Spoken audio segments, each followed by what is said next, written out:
In this video I will show you how to measure the distance and area in Google Earth. You don't have to search for it, just click on these 9 dots and click on option Earth.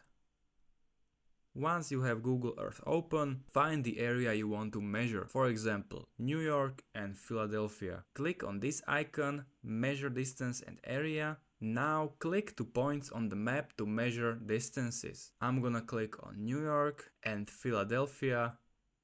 Next click on done here.